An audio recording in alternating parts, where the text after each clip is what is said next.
gbogbo ojú tó ń wò mí ó lágbára báyìí o. Ó lágbára. Ọ̀rọ̀ Muyideen yìí ó ti nílò àkíyèsí báyìí o. Ó ti nílò àkíyèsí. Bí mo ṣe wo Muyideen yìí, bí mo ṣe ń wò yìí, ó ti nílò àmójútó o. Ó ti nílò àmójútó.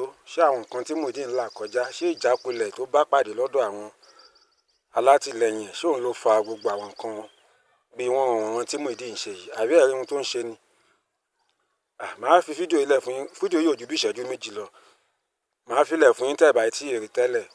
Ẹ ní àǹfààní láti wò ó lórí ìkànnì yìí. Bó ṣe ń ṣe yìí, ó ti nílò àmójútó. Ẹ share fídíò yìí kó kan àwọn alátìlẹyìn Muyideen, àwọn olólùfẹ́ Muyideen, kó kàn wọ́n lára. Wọ́n lè ti yá wá mójútó Muyideen. Àní dààmú, àní rí wàhálà o. Ọdún ló ń lọ sópin yìí o. Àní fi ìdààmú parí ọdún yìí gbogbo wa pátápátá.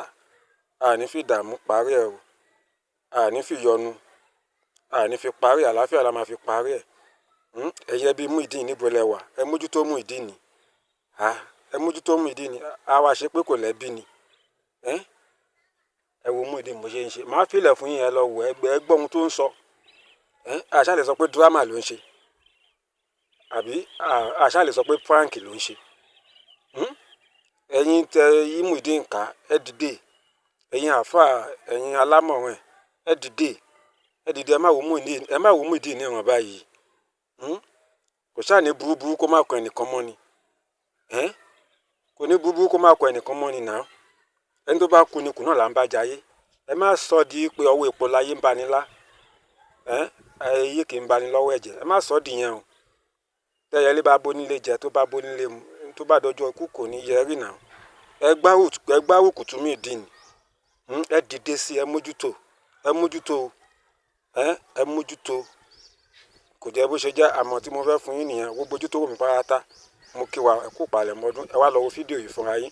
Kẹ́yìn náà kẹ́ comment. Àmọ́ tẹ́ bá fẹ́ fún gbogbo àwọn olólùfẹ́, kẹ́ fún wọn. Kọ́ tètè dìde sí Muyideen. Kẹ́ share, ẹ like, kẹ́ comment. Dàṣẹ lọ́la láhàúlà wà lákùátà ilá bílá ilé azim amínà yàláò amínà kún fáyàkùn àmì lórúkọ Jésù, àmì lórúkọ Jésù. Bíọ́lá o, God will always help you in your life.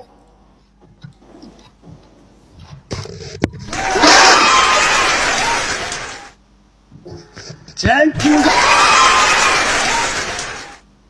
Thank you so much. Thank you.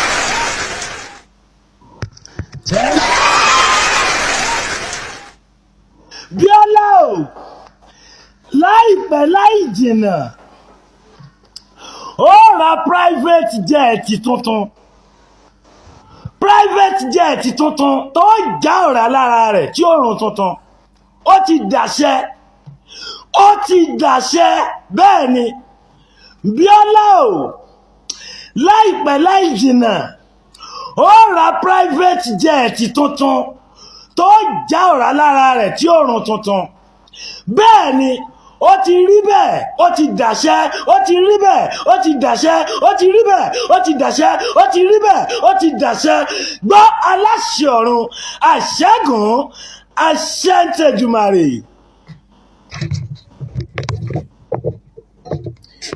Bíọ́lá o, thank you so much. Bíọ́lá o, God will always help you in your life. Bíọ́lá o, God will always bless you in your life. Bíọ́lá o, God will always favor you in your life. Bíọ́lá o, God will always support you. Ẹ ṣeun, yóò dára fún wa. Àní dààmú gẹ́gẹ́ bí mo ṣe sọ. Kí n tó lọ, ẹ jọ̀ọ́ gbogbo ẹ̀yin olólùfẹ́ ìkànnì Only Jesus TV, gbogbo ẹ̀yin ẹlẹ́yinjú àánú pátápátá, ẹ̀yin ti United States, ẹ̀yin ti United Kingdom, ẹ̀yin ti Nàìjíríà náà bákan náà, gbogbo ẹ̀yin tí ẹ̀ ń gbádùn ìkànnì Only Jesus TV, ẹ jọ̀ọ́ mo fẹ́ kí ẹ sin Ọlọ́run lára mi. Mo nílò ìrànlọ́wọ́ yín. Mo nílò system o. Mo nílò system, laptop tàbí phone.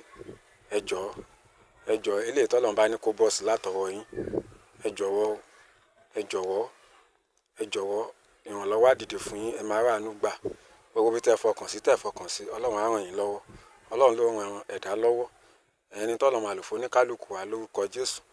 Ọlọ́run á ràn sí wa, Ọlọ́run á connect wa papọ̀ lórúkọ Jésù. Ẹ jọ̀ọ́ tí a bá rẹni tọ́lọ́run bá fi sí lọ́kàn láti assist Only Jesus TV, mo nílò system tàbí fóònù láti túbọ̀ mú kí iṣẹ́ ìkó túbọ̀ rọrùn fún mi. Ẹ jọ̀ọ́ ẹ comment, a lè sọ̀rọ̀ lórí WhatsApp. A fún yín ní WhatsApp number mi. Bí ó ṣe lè tẹ̀ mí lọ́wọ́, a lè jọ sọ. Ọlọ́run á ràn yín náà lọ́wọ́. Ayọ̀ lẹ máa fi parí ọdún yìí lórúkọ Jésù. Oore òpin ọdún Ọlọ́run á ṣe fẹ́ nìkọ̀ọ̀kan wa lórúkọ Jésù. Ọdún tuntun tá à ń wò níwájú yìí 2025 January 1st, Ọlọ́run yóò ka àwa àtẹbí wa, yóò kà wá yẹ láti kí happy new year lórúkọ Jésù. Àbádẹ̀ ṣe ń wọnú ọdún yẹn báyìí, ògo tuntun, ire tuntun, ìgbéga tuntun ní next level ní lórúkọ Jésù. Ẹ ṣé, màá máa retí response. God bless you. Àlàáfíà ni fún yín.